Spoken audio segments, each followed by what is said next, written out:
Ready to start talking to your kids about financial literacy? Meet Greenlight, the debit card and money app that teaches kids and teens how to earn, save, spend wisely, and invest with your guardrails in place. With Greenlight, you can send instant money transfers, set up chores, automate allowance, and keep an eye on your kids' spending with real-time notifications. Join millions of parents and kids building healthy financial habits together on Greenlight. Get your first month free at greenlight.com/Wondery. That's greenlight.com/Wondery. Hey, Prime members! Have you heard? You can listen to your favorite podcasts ad-free? Good news! With Amazon Music, you have access to the largest catalog of ad-free top podcasts included with your Prime membership. To start listening, download the Amazon Music app for free or go to amazon.com/ad-free-podcast. That's amazon.com/ad-free-podcast to catch up on the latest episodes without the ads.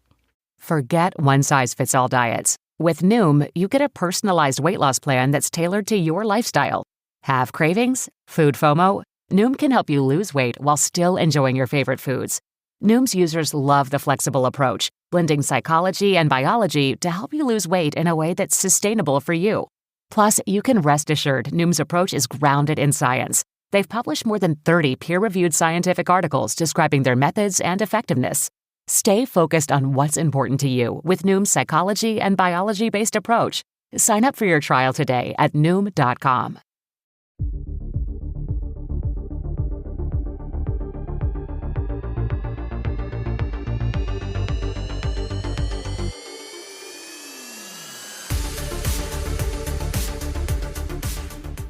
First order of business. What I don't want to do is be like the world is like revolving around us. Okay, stop right there. That is what you want to do, so just continue doing it. But Cliterally is taking over the world. The number of people that message me Cliterally, the number of people that will, in conversation, not on this podcast, when I'll go literally, and both of us just look at each other, and then they'll go cliterally. Like they will correct me and say cliterally. The number of, so I was going out to my friend Liz's house for Memorial Day weekend in Cape Cod, and she texted me on the side saying, just PS, like, we cannot say cliterally in front of my husband. And I lost my mind. Wait. But why though? Why? Because she was like, that's just not I've never met her husband before. And that just like is absolutely not like the first impression I need to like lead with. Oh, see, that's the one I want. Which makes sense. Sure. And then we ended up like secretly like saying cliterally to each other, like under our breath. That's and it's hilarious. Like so funny. And also I don't say it in real life, but now I kind of do because of that. And we're setting a not trend. only do I say it in real life, I overuse it in real life to the point where when we come out with merch with that word on it, my friends will buy the merch just to burn it. That's how often I use the word in my actual day-to-day. They're over it. I need to hear my dad use it and then I'm going to know we've peaked. That's when the merch comes out, when my dad uses it in regular conversation. I think that, speaking of your dad, I think that your dad should come on this podcast and talk about, like, when the Vanderpump Rules like reunion is over, I think we need a special episode with your father. He would love that. There's absolutely we will have to bleep a lot of what he says. It will be very off color. That's okay. We can edit. He uses phrases that people don't use when describing, like, like when Lala and Ariana had hooked up in the back of the car, he uses different terminology. Yes, you read that. It was like mowed her lawn or something like that. No, but that's so great. Obviously, that was the first order of business. Second order of business must be the Succession finale, which, as of press time, you just watched like an hour ago. Just watched it, hot off the presses. Okay. I want to hear what you have to say first, because anything I say, because I'm going to be like, I want to hear like from a fan what you think. will tell you, yes. Well, first of all, there was definitely a moment. I watched it with my husband and some friends that were visiting us for the holiday weekend. Everything we did during the weekend revolved around the Sunday night 9 p.m. hour. It was like things we were doing on Friday morning. I had to make sure they were not somehow going to tangentially affect Sunday at 9. They did not. We gathered around the television. There was a moment 45 minutes into it when I looked at everyone in the room and said, I'm going to have to stand up when I watch the rest of this, because sometimes when it's something I can't sit down. Yeah, you need when to I'm be very mobile, I have to loud. pace Yes. behind everybody. It's very creepy, but I have to stand and watch television. In short, I loved it. I know a lot of people did not love it, but it was, the further away I get from it, the more brilliant I think that it was, because it's sort of, we all should have known what the finale was going to be if we've watched all 4 years of the show. Yeah, There correct. were callbacks to things within the episode and things from season 1. Like, as you move further away from it, you might think to yourself, as I did, this was the only ending, and it was fantastic. It was the most Succession episode ever, because even the cast will tell you that they find it weird that anyone describes this show as a drama, because to them it has always been just a very dark comedy. The darkest. And I mean, like a black truly hole of a comedy. the darkest comedy that's ever gotten this amount of attention, for Yes, sure. correct. I mean, and spoiler alert, everybody, like, if you don't want to know how it ended, you should shut off and fast forward like 10 minutes and we're good. Yeah, but at this I mean, point. everything. But I mean, just the closing shot of Kendall basically being the same person that his siblings imitated 20 minutes prior was hilarious. Like, it was incredibly cynical, as was every episode of the show. I understand some people wanted like a bigger bang out of the ending. I mean, I don't know. Some of these people, I think, wanted Shiv to give birth onto Like on the Jerry's head table. while Yeah, she was yeah. beating Roman. Like, what did you think was going to happen here? Like, Yeah. at least as outlandish as it got, it was always grounded in reality, and that's what happened here. But to Tom and Shiv holding hands in the end, my God. I mean, my God, because to quote a line, Shiv saying Tom will suck whoever's dick is biggest in the room. And then Shiv not only becomes that person, but turns into her mother in 15 minutes. It now just makes sense why the writers made her pregnant, and we rarely referenced it. I mean, very misogynistic, very cynical, but fucking brilliant. And these performances, these three, Jesus H. Christ, so good. So good. And isn't that the show, though, really, is like, oh, they're so rich, like, on paper because of the value of something that they hold. And, like, it's not real. And you know what I mean? And, like, it's, I mean, obviously, we don't have to go into, like, capitalism and, like, the comment of, like, everything is just an illusion.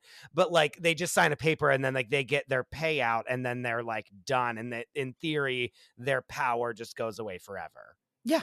And that's what, like, in Roman's final line, that was it. He's like, this is bullshit. We are bullshit. You are bullshit. Yeah. I am bullshit. This is all bullshit. That's sort of, it was the thesis of the show, basically, is that we're all bullshit. Well, and you know what's funny is, like, I thought about it and I was like, didn't Kendall, like, basically kill someone in season 1 of this show? Mm-hmm. Like, I wonder if, like, I guess that's never going to come back up. Like, I kind of went back into this little wormhole of, like, oh, I thought that was going to come out and that was going to be, like, leverage and blah, blah, blah. And then it, like, really is, like, a reason at the very end of the show that brilliant, because then, right, in pursuit of power, which, I mean, you could name 10 people right instantly about who actually do this in our daily lives, public officials, celebrities, etc.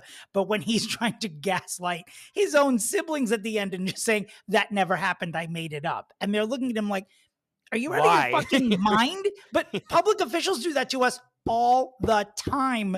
And half the population just says, okay, and goes along with it. Like, how you expect people to behave when you have money and power. Just another thesis of the show. That was all, that last scene in the boardroom when they all just got physical, and I jumped in the air, and when Kendall made contact with Shiv, and I just said, she's pregnant. And that was it was very, as someone who has publicly on this podcast poo-pooed the last couple episodes, the finale, in my opinion, was 10 out of 10.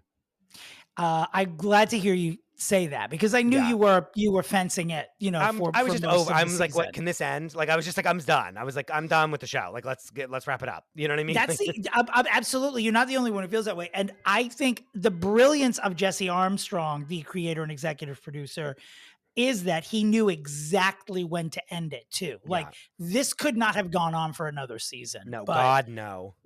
We got what we needed. We got what we wanted. It was just so good. All the performances were so good. I was so glad we got to spend time with the kid's mother for an episode just to see what an abject failure she acknowledged she was. Hate her. Like they couldn't hate her more. Well, it's so funny because now and then they're all and their siblings and they're this and they're all together. And then the minute that the deal goes down, they just like all part ways and to like in theory never see each other ever again, right? Mm-hmm. Like weird to believe. And I said to everyone in the room who I was watching with as they sort of transitioned from you're watching it and sort of tearing up because they're getting along and they're fucking around and he's licking the cheese and they're imitating each other. And it's like, and then the next time the three of them together, it's just war. Absolute mayhem. And they're so mean to each other all the time. And for me, I am an only child. My entire life, the way those siblings talk to each other, that's all I ever hear when I hear siblings speak to each other. Like that tone, that viciousness has always been something that shocks me. Like people in my family, my friends, anytime, the way that people speak to their siblings has always been so, I don't want to say appalling, but it is diabolical. I mean, it's like, these are the people that these are your first best friends. And so you know how to really pick them apart when you're growing up with them. And that sort of tone, that sibling tone, that's always what I hear when people are talking to their brothers and sisters. So I'm saying that aspect of the show is entirely realistic. Yeah, no, I really liked that it was like this power play. It's that thing of just like, it's so funny because I just think it's such a joke of like, we have the votes. Okay, the final episode was literally an episode of Survivor. Yeah. Like, this person is who we're voting out. Okay, we have to see what it's 6-2. Mm-hmm. Like we need 4 more votes to balance it out. And then they go talk to everyone and they go talk to everyone and they go talk to everyone and they go talk, you know what I mean? And then like, okay, we're going to vote, but like, wait, hold on. Should it be this person instead? Should we flip it? Should it be like everyone's just clamoring? And like, is that what every business is? Like, do you know what I mean? It's just people literally on a witch hunt, just like losing their minds every day. And then like someone is the victor at the end of it. Yeah. Like insane. Like, it's crazy. Yeah. And it was that board, just the board meeting just Kendall. I can't, I don't know what else to say about it other than I loved it. But I mean, I think people are like flying high off the finale. So good for them. I saw a lot of hate though online. Oh, really? The morning after. But this is the so thing. Much. Guess what? You want to hear a hot take? Half the people are like, oh, I wish that they would have been like Kendall and Shiv together. And it's like, that's not what this television show is. Do you know what I mean? And like, it never has been. It never has succeeding. Like, that's not the point of this. Like, they are idiots. They don't know what they're doing. Kendall has fumbled every single deal he's ever done in the show. Like, and Shiv was referencing that. Shiv said, I don't think you're going to do a good job. It wasn't just nanny poo poo. It was, you pretty much suck at everything since we started here. I don't know where that's that the thing came that from. people like, you know what I mean? People have like a fantasy of what they want it to be. And it's like, that's not what this television show is, lady. Like, sorry. Mm-hmm. The only other thing I want to talk about today is to ask you if you are going to any of the gay glut of concerts that are happening this summer. I'm just curious. Taylor, Lizzo, Madonna. Not going to Taylor. Janet. No, I don't think so. Beyonce. I will be going to Beyonce. Where? I have Beyonce tickets. I don't even know. Hassan bought them, so he knows. He's like reluctantly bringing me to the show. And if he hears that I like don't want to go, he will absolutely kick me off to like have someone like more religiously a fan of hers to go in my stead. Yeah, I'm not going. My two best friends are going to Toronto because they got good, cheaper seats there and asked us to go. And we didn't. I didn't feel like going to Toronto for a concert that wasn't Cher. It's also just not like from what I'm seeing from the Taylor Swift, it's just like that is my nightmare. Mm-hmm. Like I like powered through it to like go to Lady Gaga last summer, like to go to like a huge football stadium to see someone, it's like the crowds, the parking, the waiting in line, the doing people do not know how to behave. The last concert I saw was I saw Madam X from Madonna because I knew they were going to take phones and it was in the theater. So I thought it would be more civilized, and it was. I saw Cher at Barclays, but no one gets like rowdy at a Cher concert. But I stopped going to concerts regularly when I saw Beyonce and Jay-Z's On the Run tour at MetLife Stadium in New Jersey.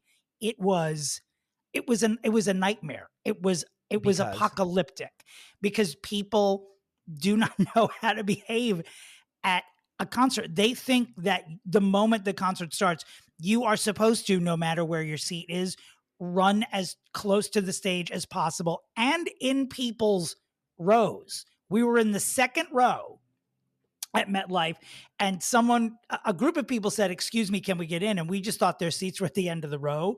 So we backed up so they could get to their seats, but they just stood directly in front of us and didn't move and started eating hot dogs and drinking their Pepsi Colas. I feel Stood standing there. No, we had tapped him on the shoulder. We're like, "Hi, what the fuck are you doing?" He's like, "Oh, we couldn't see from back there." I was like, "But you're going back there again. Goodbye." We had to basically physically shove them out of there. It was absolute mayhem. My friend Mark called 911 from our seats, which we call pulling a Tina Knowles to eject not herself, but other people out of the room.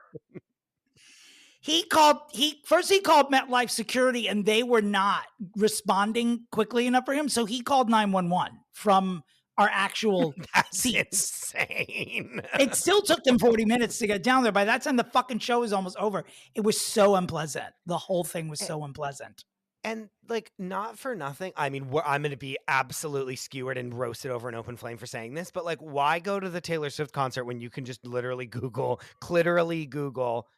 Taylor Swift concert and you can see second 1 to second 3 hours and 59 minutes up close, like you are a bead of her sweat. You what can does be it that matter? close if Like, you watch it on TV. It's kind of ruined concerts for me. Is that bad? That like even reputable Instagrams were like day one of Beyonce's concert just posting every single like outfit she's in. It's like no, don't do this. Like now you're ruining it. You know what I mean? I don't know. Concerts. Someone recently asked me to go to a concert. Maybe it was at Hammerstein, or what's the one in the West Village, Webster Hall. I was like, "Where are the seats?" Like, "Oh, it's general admission." I just looked at them. I was like, I don't "You don't know me better than this? Like, are you insane?" See, this is why we're the same, and this is what I like about you.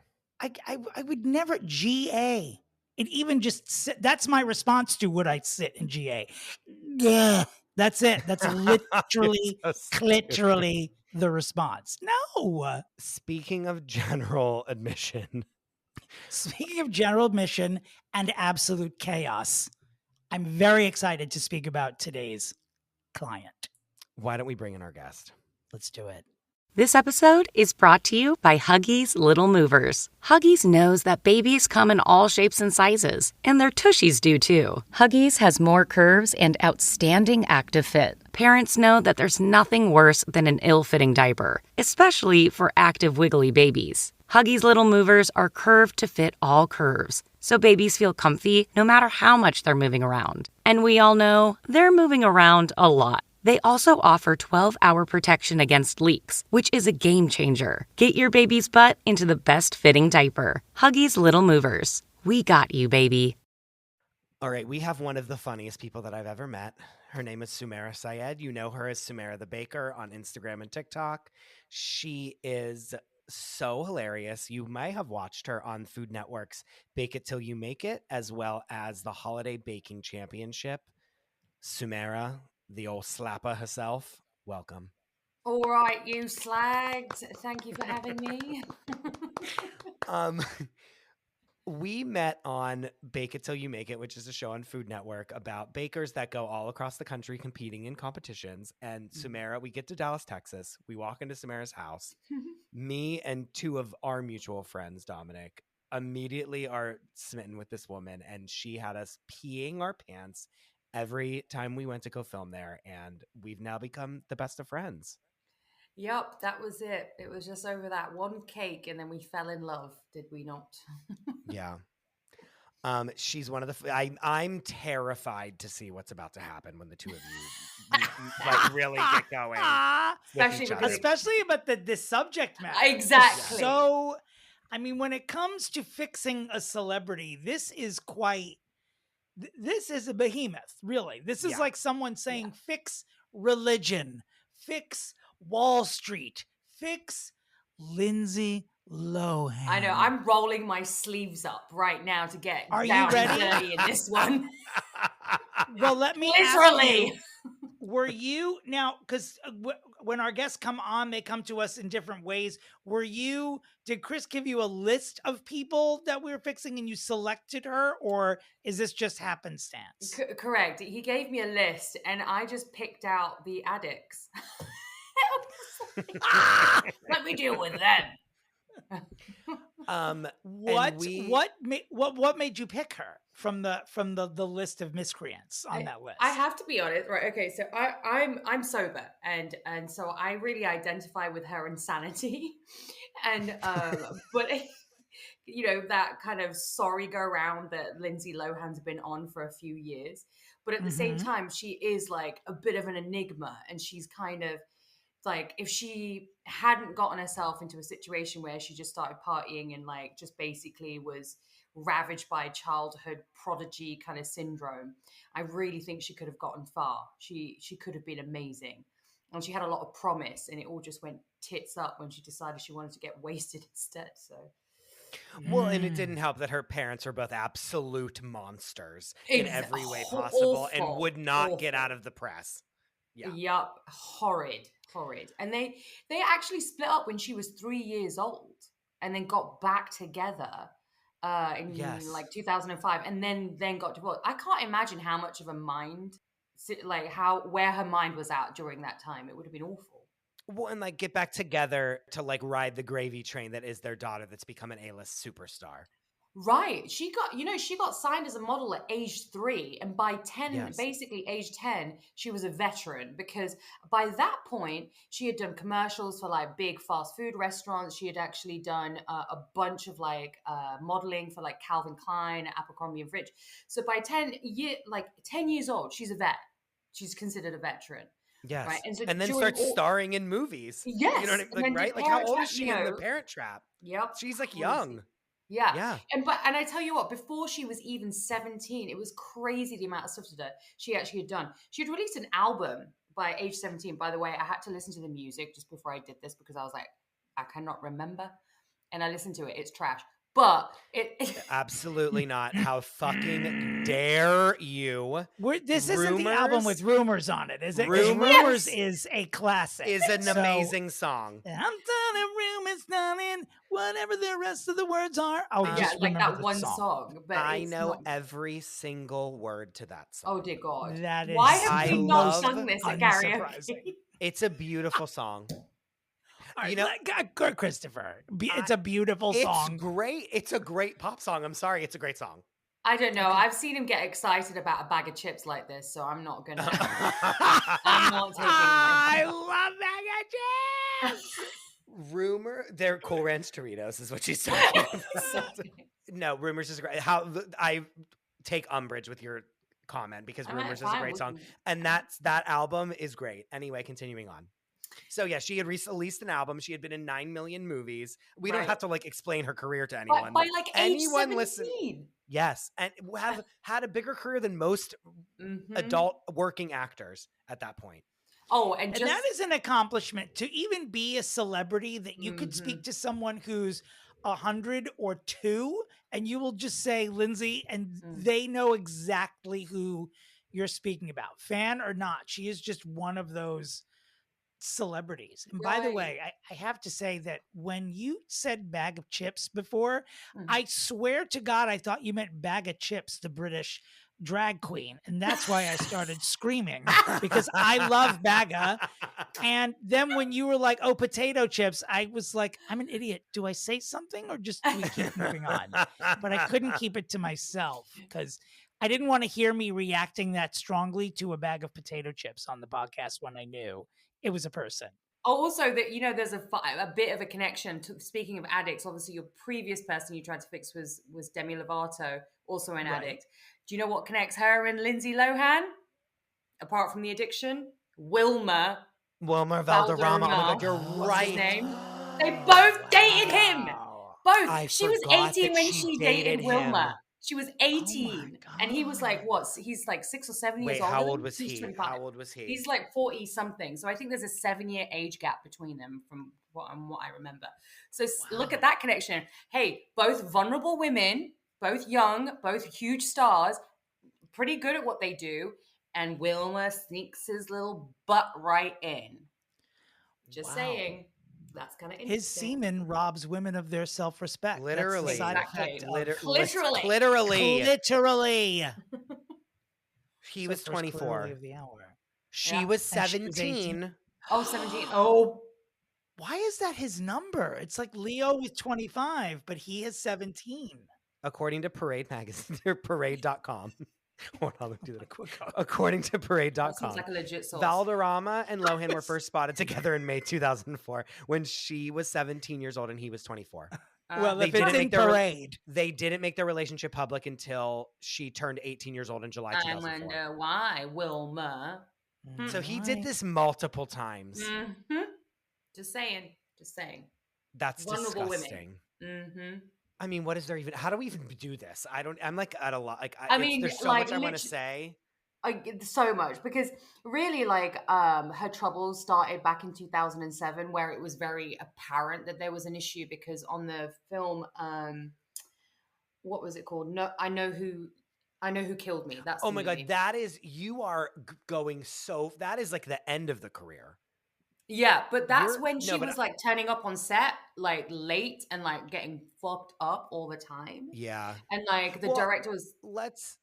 Let's go back. Sorry, so yes, correct. But before that, her career, she's in The Parent Trap as a child, carrying the entire movie as twins, being one person. Where usually twins play one person. She's one person playing twins.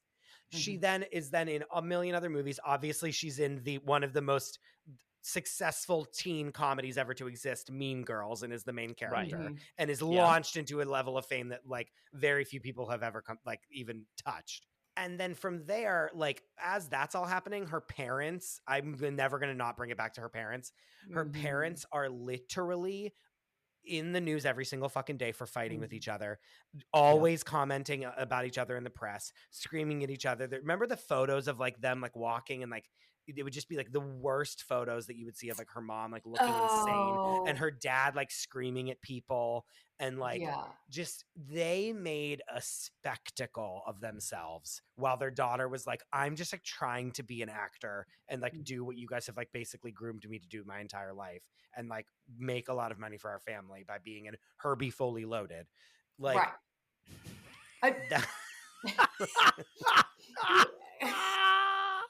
I mean, it was. As someone from Long Island, I will tell you, we're so proud that we're so proud about there. that. We've always they're like the Buttafuoco's, but with one talented child. It's literally that's how they're regarded on Long Island. Her siblings are actors / models too. So that's why I said one talented child. I'm aware of what the fuck they think they're doing with their careers. Yeah.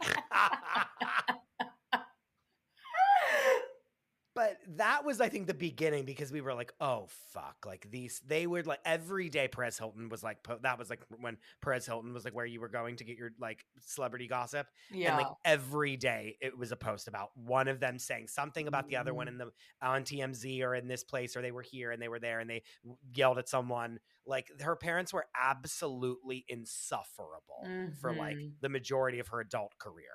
And they, she peaked at the exact time that pop culture becoming, less of a hobby and more of like a way of life for people, specifically in our country, where it just became a part, knowing pop culture stats and news just became part of the everyday conversation. Yeah. And because love or hate him, because of people like Perez Hilton and the intersection of the rise of social media, whoever was hot at the time became the guinea pigs for I mean, for everything, for what we're doing here on this podcast, Lindsay, Brittany, Paris. I mean, that's the triumvirate. The Holy Trinity. They the are picture the of the Holy Holy Trinity. Trinity. Like, Oh remember my when they're God, on that with car photo? together? I want to blow that photo up and just hang it over my fireplace, because I really believe it is the most important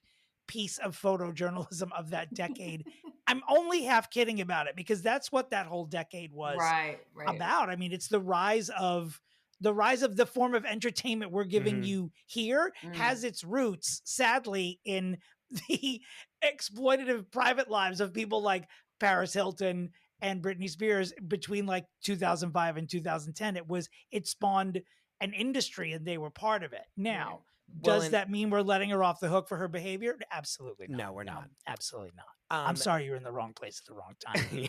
But in Paris Hilton's book, she talks about that photo and how people called it the Holy Trinity of bimbos or something like that, and how it was like people made fun of it. And now she's like, and now everyone loves that photo because it's like their three queens. And apparently there's like, you can buy like aluminum foil thing that you would like put on your windshield so that your car doesn't get too hot. You can buy one of those that has that picture on it. And I think I need to buy one for myself and for you, Dominic, to have that. Yeah, eBay. Yeah. Oh my God. Wow. I think I need I think that needs to be your birthday, your pride gift from me. And you know what? I mean, obviously I will use it even in the winter time. When I go to Target, I will put that in the front of my car. It's funny to look back on it, because all of these women are now hovering around 40, but they were so a part of our daily lives back then, in the middle to late O's, I guess you would call them, that they seemed so old at the time. And they were like 16 years old. They're in the prime of their lives right now. Like, it just feels like we're taking them out of mothballs. None of them are old. They're all 40. They're all still vital. They're all still young. It's so weird to think of that, talk about these war stories from so many years ago, and they're now just they're Beyonce's age. Right. And they're like, really? I was a minor. Like, do you know what I mean? Like, when we were like, Lindsay Lohan's a fucking slut. Like, she was literally 16 years old. Like, do you know what I mean? Like, truly. Right. But then, I mean, like, what else is there to say about her career? She's a humongous movie star. Everyone's obsessed with her. Like, we're seeing her starting to drink and do drugs and go out and party with all these other, like, Paris and all them. Yeah. Oh my God, I forgot that she stole the jewelry. She stole that gold necklace. Do you remember? And then she didn't. But that was like, that was part of the whole thing. You know what I mean? Of being like, I'm going to rob, like, you know what I mean? Like, I'm like shoplifting. Yeah. But remember, she had DUIs and she was in court and she wrote "fuck you" or something on her fingernails so the judge could see it. Remember, like, it was every moment she was in public was just another story. Like, it's all coming back zero. Yeah, legal trouble. It's insane. Yeah. And even when she wasn't doing shit, someone around her was doing it. Remember when Jason Davis, that sleazebag, called her fire crotch, and Perez Hilton put it on his website, and then it was just people treated it like it was mayhem. Thank you. It was mayhem. People treated it like it was the funniest thing they had ever heard in their entire life, and it branded her, pun intended. It literally branded her, and she just started this this descent into pop culture chaos. I mean, she's really like the golden child of pop culture chaos. 100%. And the thing that's sad is, like, okay, your parents are both literal like, I would spit on them if I saw them in person. Like, your parents are both human pieces of garbage that don't give a fuck about you at all. They just care about them being famous and like wanting to be at parties and doing shit like that. Because never forget that they like tried to get the younger daughter to be on like a reality show about her life. They tried to Ashley Simpson, the younger sister. That didn't work. Look how that turned out. And like Dina was like supposed to be, it was like pretending to be the Kris Jenner. Like, didn't work. And who's there to like help this person who's like been a child star? We already know what's going to happen to her because she's a child star. Like, both of her parents could care less about her other than the money that she's bringing into the family. And then we all, as a society, literally roast her over an open flame for doing everything that she does. It's like it was never going to be a successful story. Right. Yeah, it's like you said, Dom. It's like she came up at a time where there was all these rising stars, and people were just getting scrutinized for every tiny little thing that they were doing. But the unfortunate thing with Lindsay Lohan is that she kept on screwing up Doing very it, yeah, publicly. Absolutely. Like she, Yeah. I mean, do you remember the time that she apparently put out an attack on Baron Hilton? Yes, on Baron Hilton. And she was Yes. like found guilty of doing that, like getting someone to kick the shit out of him or something. And that was nuts. That was a nuts story. I mean, what? And then there was a time Well, where that's even she tried to kidnap a Syrian refugee. yes. I mean, and on camera. That was a low point. Yeah, because but the worst thing is to top it off, guys. Not only does she try and kidnap a Syrian child, she also does a weird Arabic kind of style accent. Right. And then I'm seemingly trying to speak in Arabic, I think. I mean, what was that? How could you come back from that?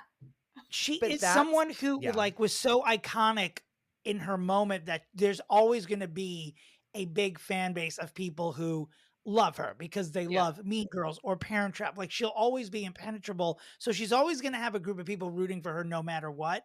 But every time she resurfaces, even like when the chaos has subsided, she just cannot even lift her head above water and just be like, everything is normal. Like every time you hear about her, she is kidnapping a Syrian child or she is doing a comeback series, which is her owning a club in Mykonos. Sounds like a bad idea for an addict, but sure, we'll go along. And it fizzles very quickly. You know, this is someone who we know is talented and who was billed that way as a kid. This wasn't a talentless child actor. The thing that frustrates me about her is after what would be considered periods of reflection for her, when she pops up, it's always another moron moment. Like, what are you doing? Like, you're given a chance every 2 to 3 years to come back and show everyone what we know you are. And instead, you're attempting to kidnap a refugee and using an accent from a different continent that doesn't apply to you at all. Right. And you know how she explained that away? Oh, but Dubai's my home. I live in Dubai. I don't know why I'm doing that accent for Lindsay, but anyway, like, I mean, that was basically what she sounded like too. So yeah, I guess that was her doing an Arabic accent. I live in Dubai, and like, I think that she's just like lost. Like, you know what I mean? I think that's really what it is like she was trying to like kidnap a child, but like, I think she believed that she was trying to help the child. Well, I mean, she did offer a hotel room. Yes. I only bring up her parents so much is because like they clearly didn't really care about her. And then like from there, she's yet to find someone that like, other than now, I'm assuming her husband, who she's now having this child with, is like the first person to like actually be like an anchor for her and not someone who's like using her because she's Lindsay Lohan. Does that make sense? Yeah, that makes sense. And did you see the Christmas movie she did with Netflix? And she just signed like I think a 2 or 3 film deal or something with them. Of course I did. It's basically like Netflix does Hallmark, essentially, is what it is. 100%. And I actually must say that I enjoyed that Christmas movie. I loved it. But it was great. I can watch Tripe at Christmas and be fine with it. Go, this is lovely. I love it. You know, it doesn't matter. But I went in. I was just going to say that, like, I think that if it was just like a normal, I don't know, an action or a drama movie, I don't know whether I would like it, but I think it's the nostalgia of Christmas that made me go, oh, I love this. But I knew that that's what it was going to be. Like, I knew that it was going to be like a Hallmark version movie. And so and this is the other thing is like, I forgot that she like put a hit on Baron Hilton. I forgot about like when she had to go to trial and she had the blonde hair and she was really skinny. Do you remember that? Oh, yeah. And she's gotten all the work done and she looked so bad. And there was that picture of her and she looked so bad. And everyone was like, oh no. Yeah. Like every time she comes to do her comeback things or she tries to do something new, everyone wants her to succeed. That's something that I feel like we all want well for her. Which like I can't say about many other people that we've talked about on this show so far. Right. Like we all really want her to like 1, be okay, and like 2, to like have a career again. Like even when she did the Mykonos thing, like we religiously watched that show for the first like 3 or 4 episodes because I was like, I want this to work because I want her to like have something to do and like be okay. And it was like a terrible television show, and it was very obvious that she was out of her mind. But like I was like, oh, but now we can see that she's out of her mind and that she can then get help. Do you know what I mean? Right. Like, I feel like I speak for most of like America, dare I say, when I'm like, most people want her to be successful, and they like, my mom is like, oh my God, she's pregnant. I hope my boyfriend Hassan's mom, who loves Freaky Friday, her favorite movie of all time, like. I was like, Lindsay Lohan's crazy. Pregnant, and she's like, oh my God, what? And she's like, so happy. You know what I mean? Like, we all want her to be okay. Yeah, there's just this quality that Lindsay Lohan has that differs from a few kind of celebrities where, like you say, you want her to be okay. And I think that's probably comes from the fact that because we know that her parents are like hideous creatures, and that she's a child prodigy, right? So she started at a very young age, and we've seen that over time. Like, there's been a lot of like child actors from, like, for instance, Wizard of Oz, you know, Judy Garland. like Judy Garland, like that was just tragic, and like I really don't want this to end in tragedy for her, because I think she could be so good. Because you can pull out of it. Just having insane parents as a child star, you can. Drew Barrymore comes to mind. She talks about the most hideous shit that she did with her mother's consent as a kid. She talks about it on her show all the time, and she is now Drew Barrymore. You know, she is all love and light, and Laura Ashley Gauchos, and whatever the fuck else is going on there. But she's fantastic. Spatulas in Walmart. Yes, Drew Barrymore. Yes. Yeah, and shitty coffee machines. Good for her. That's the thing, because every time we think that Lindsay is going to reclaim her Katie Heron or Freaky Friday glory, she gives us that Mykonos show, which was sort of like watching Vanderpump Rules if it took place in an actual state-run asylum. Like, it was just not. It was just not. I made it to the end of Act 2 in the first episode, and I was goodbye. I was like, I can't. My binge list is too long, and you can't. You have to impress me right off the bat. But it was also in friggin' Mykonos, which is like Brits abroad hell. Like, Brits abroad are the worst. It's like, all right, we're going to Magaluf from Mykonos. We're going to have steak and chips, which is exactly what we do in England. We think like, oh, could she ever just get back to what you said, like Katie Heron fame? It's like, she can't, because that's like what her best role she's ever done, and it's like a role that will live on in infamy for the rest of like time because of how like iconic that movie is. You know what I mean? She was literally at the top of she was like literally at the top of the world.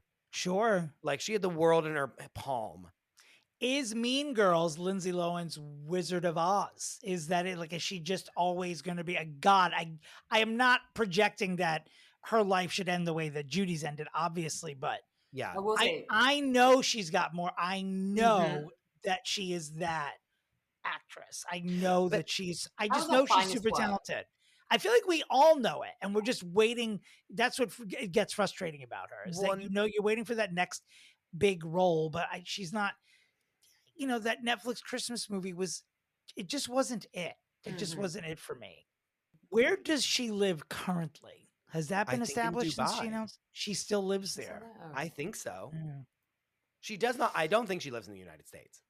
I will say that I was kind of, I remember, like, I felt like I hadn't seen Lindsay do anything for a while, and then she pops back up with a trout pout, and like looks like she's been in a fan, and she's, you know, and it's the wind friggin' flew and it's stuck. Like, I was like, what happened?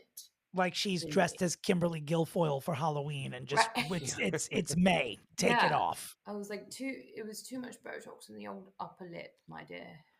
Just lessen it up. You look like a trout.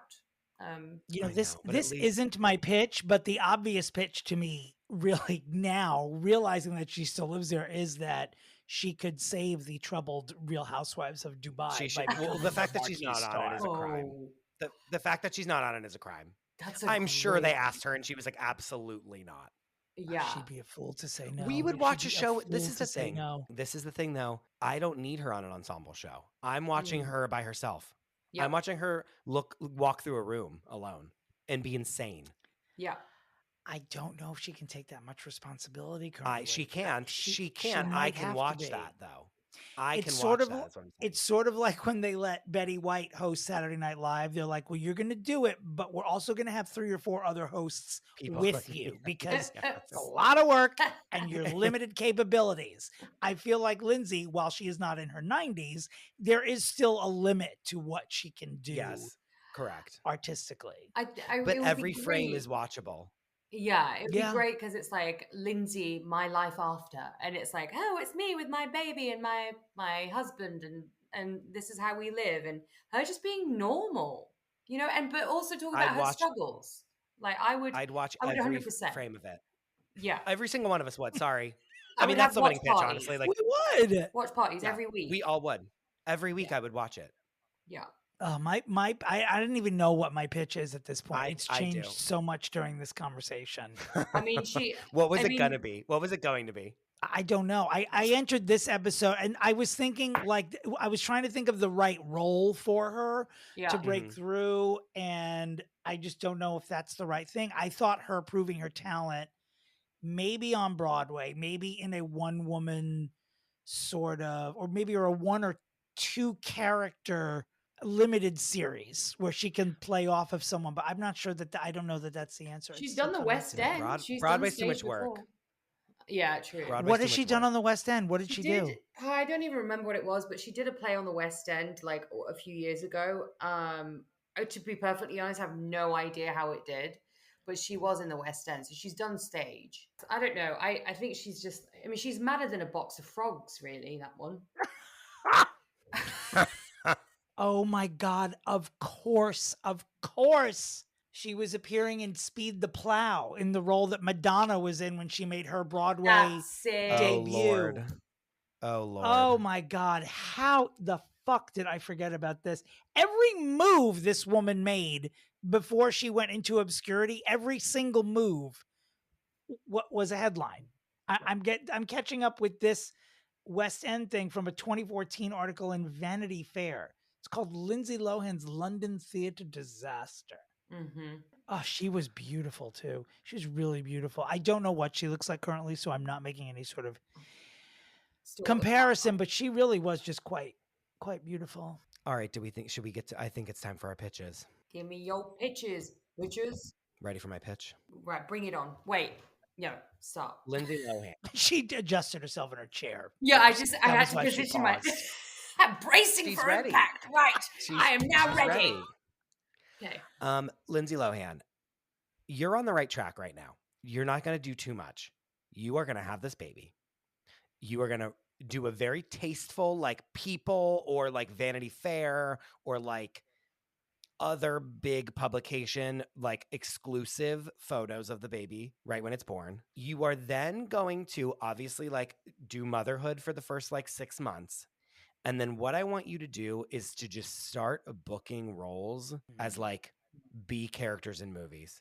Just be in more movies. You don't need to, the pressure does not need to be all on you. You don't need to be the star of your movie. You are going to be the funny B character that comes in a little bit in like random little movies. You're just going to like ease yourself back in. It's not for the first time ever. It's not going to be here's Lindsay's comeback and we're going to all worship her again. You're just going to be a character in other people's movies and you're going to swallow your pride, be a mom, bring the baby on set and let everyone ooh and ah at it. And what I want you to do, and I don't know if I want her to do what Amy Schumer did when she did her like cell phone documentary that she basically just shot on a cell phone about her pregnancy, but some kind of like either maybe putting more stuff on social media. But I kind of don't want it to be on social media. I kind of want it to be something we can watch on a TV of like motherhood and just like showing us what you do every day. It's not a reality show. It's again, low pressure, not we're going to do this reality show that's going to be on Hulu and it's going to rival the Kardashians and it's the best thing that's ever happened. And then her mom's going to fly. Like, no. We're going to show you changing your baby's diaper and then like singing your baby a song. Like we're going to see like your husband, like burping your child while you like make a bottle for it. We're going to see like, again, low stakes, but we're getting content that shows us that Lindsay's like alive.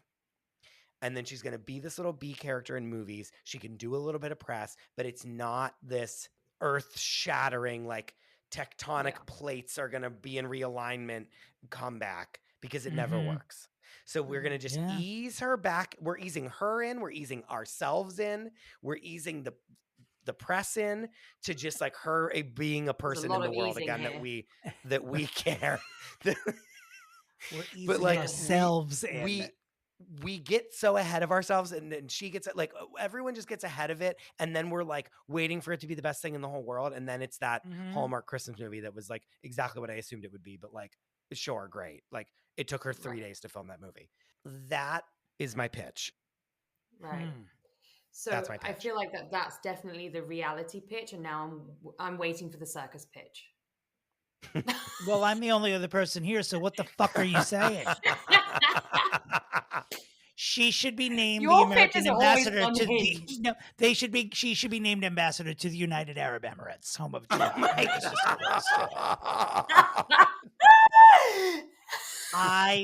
By the way, that is not my pitch. Oh, but it should be. It should be. It really should. Like, that's it. Done. Circus pitch. As Christmas, this always happens a lot. Here is my circus pitch, but I also did get another idea, which I will not count as my pitch. But while I was listening to Chris, I would like to actually do something unprecedented. Here we go. Add what I think is that as part of Chris's pitch, as an addendum, as these B roles, she should be playing Amy Poehler's role in the new Mean Girls movie musical that they're filming. Wow. She should just take over the cool mom role. I'm giving that to you and putting that into the B-roll part of your pitch. Interesting. Wow, that's good. Wow, thank you. I mean, she's the right age. She's the right age. She should do it. And you say that's a gift. That's a gift that will keep on giving too, just like Mean Girls. It sure will. Like, oh, yes. That idea is so good. I'm patting myself on the back, and I have to believe that someone's already thought of it. Like someone had to have approached her to be in that movie at some point. So let's see what happens. They were like, "What do you?" They were like, "We will do like whatever you want. We're ready." I'm sure. Yeah. I do think, you know, when I was researching while we were talking earlier, and this is terrible. You know, we do not slut shame on this podcast. We only slut fame because we think it's fantastic. But apparently one of her scandals, which I forgot from 10 years ago, was a list. What am I reading here? Oh, the list of men, the conquests. Yes. Yeah. A list that she had allegedly written featuring 36 men she had slept with was published. And the list included Heath Ledger, James Franco, Adam Levine, Zac Efron, Justin Timberlake, Colin Farrell, Joaquin Phoenix, Wilmer Valderrama, and Jamie Dornan. I mean, as far as lists go, that's a good one. That's a great list. I mean, is there a weak one? I mean, Joaquin Phoenix I could probably do without, but everyone else on that list. Yeah, but they're both freaks. They're both freaks, so they would have been like it was probably wild. It was probably a one and done too. It was probably a one. You didn't hear from her for 6 weeks after those encounters, probably. I also don't believe that that's real, like at all. Like anyone can write down a list and be like, Lindsay Lohan wrote this. Like, do you know what I mean? I do, but I kind of want it to be true because it makes me emulate her more. I think this is my real pitch. I think that remember the show based tightly on The Bachelor called Unreal. Yes. I want there to be a show based loosely / tightly on Lindsay Lohan's life, and it should be called Unraveling. And if you are looking her up online, literally every time this woman left the house between the years 2004 and 2016, it just went on TMZ because she did something or said something.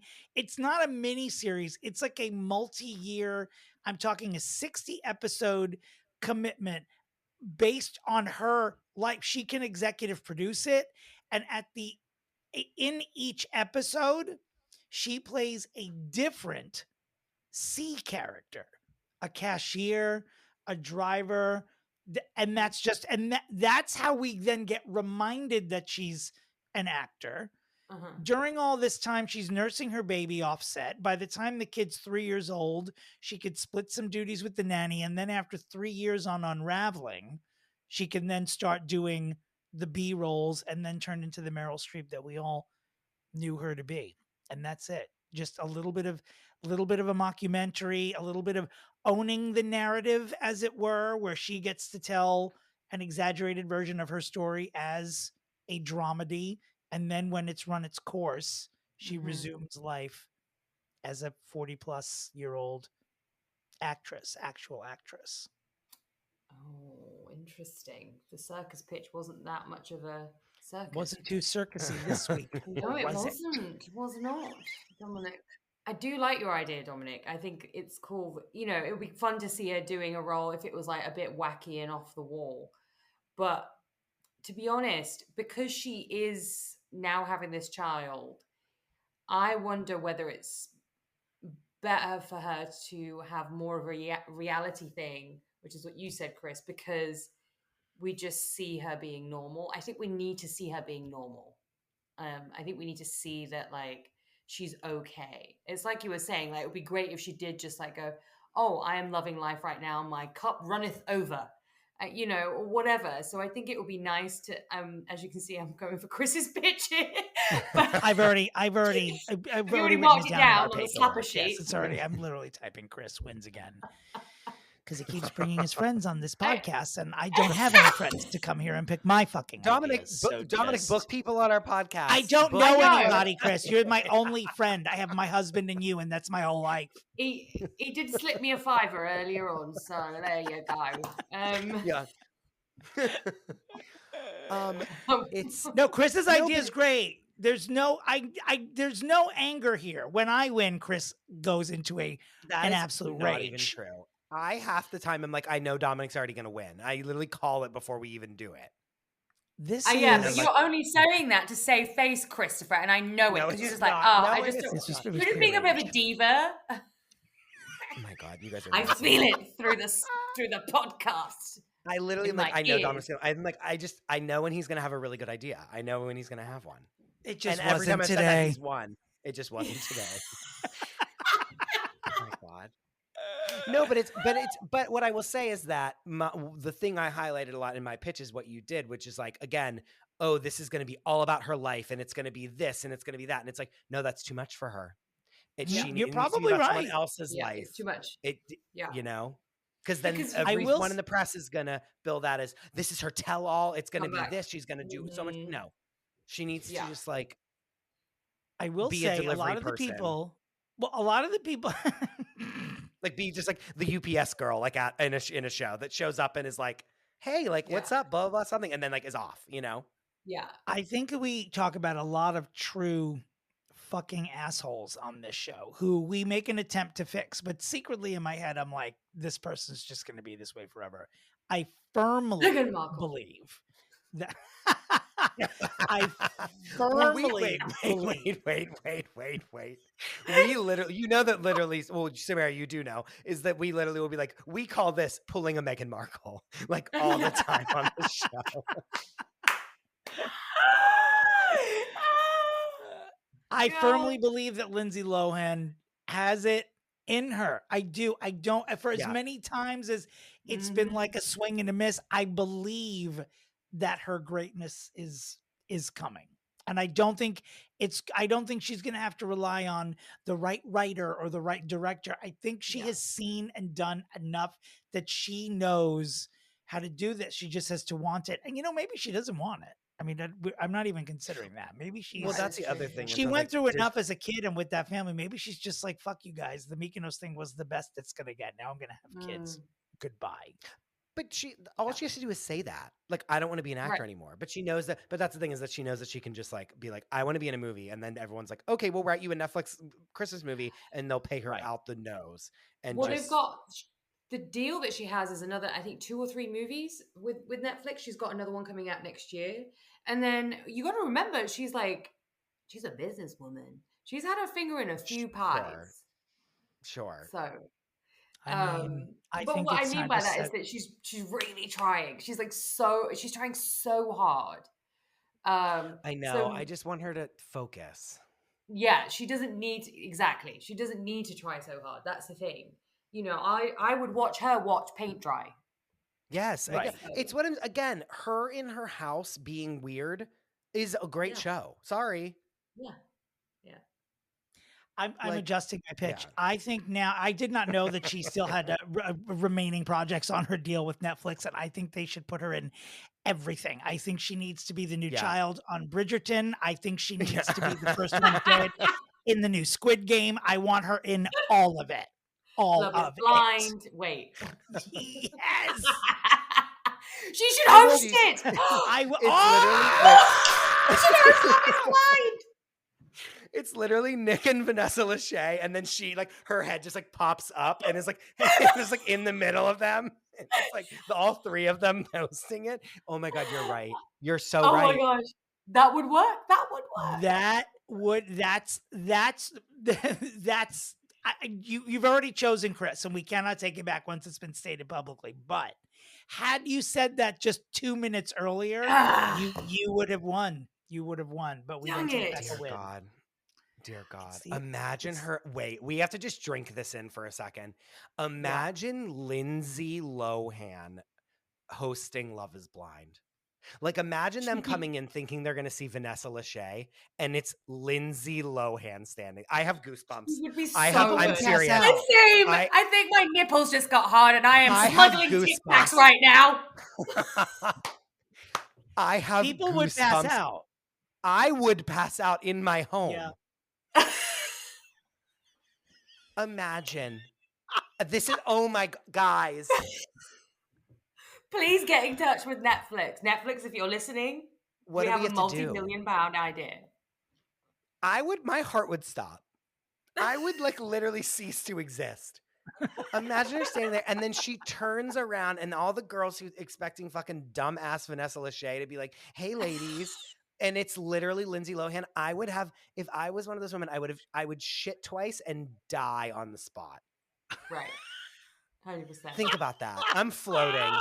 I'm literally on cloud nine You are right now. in the stratosphere right now. Not before In you the start saying, stratosphere. let's celebrate today. And then Think about that. That would be It's great. amazing. Right. And they would just not, okay. And then they wouldn't even say anything, and they would just do it. Like, they wouldn't even promote that she's going to be the host. They would just drop it and just like let us understand. What I think would be great is if they didn't even tell Nick and Vanessa, and so they're opening it on the first show, and then in walks Lindsay, just looks at them and says, "Get out," and they, without speaking, just turn around and walk away. Oh, that would be the best They thing will ever. be like, "We have been out-aughted by the queen of the aughts. So Yes, what are yes. we doing here? Yes. We're gonna go home and Oh my watch God, reruns wow. of Nick and Jessica Newlyweds."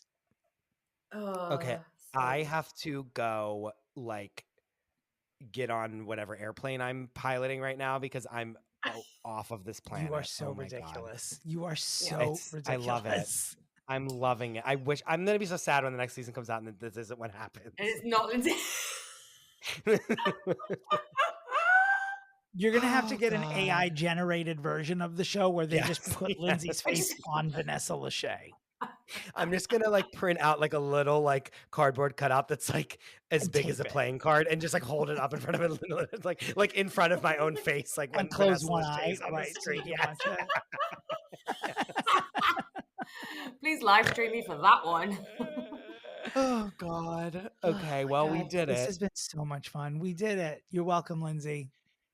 Sumera, We where love can you, people Lindsay. find Let's you? celebrate you today. Yes. And we really do, honestly. Like I said, there are some real assholes we feature here, but we love Lindsay. We love every perceived fuck up and triumph. We do want her to succeed. Yeah. Yes. All right, Sumera, where can people find you? You can find me on Sumera the Baker on all the socials, and I'm currently a cast member at the Waxahachie Renaissance Festival in Texas. And both. If you want to tell us a little Why- bit about it. I so don't that even know people why can I'm go and laughing find at you. it. Sometimes Right. I laugh just when I see other people laughing. That's what I'm doing. I'm laughing with you and I don't know why. Why are you laughing at this thing that you're explaining where you are? Yeah, it's just ridiculous. I'm basically a cast member, and I'm playing the Viscountess Beecham at the Scarborough Fair Renaissance Festival in Waxahachie, Texas. So I love that. yeah, Isn't that at the Ren amazing? Fair. You booked Yeah, So that if so you're come and say, there, yeah, if you're in the come and say area, hi. find our girl. Yeah, I will be more than likely dragging revelers into the pubs, mainly men, and tearing them a new one. So that's what I tend to do. And then you can also find both my shows on Discovery Plus. So there you go. You can binge watch me if you want. Woohoo. Dominick. You can find me on my website, which is domentary.com, which links to all my socials, which is at Dominick Pupa. I'm also doing a show at the Cutting Room in New York this Pride, June 16th and 22nd. It's called Surprising No One. Tickets are available on my website or at thecuttingroomnyc.com. Christopher, where, for the love of God, can we find you? You can find me at the Chris DeRosa. Please rate and review the show and write in your review who you want us to fix next. As always, I wish you well and hashtag where's Shelly. Goodbye.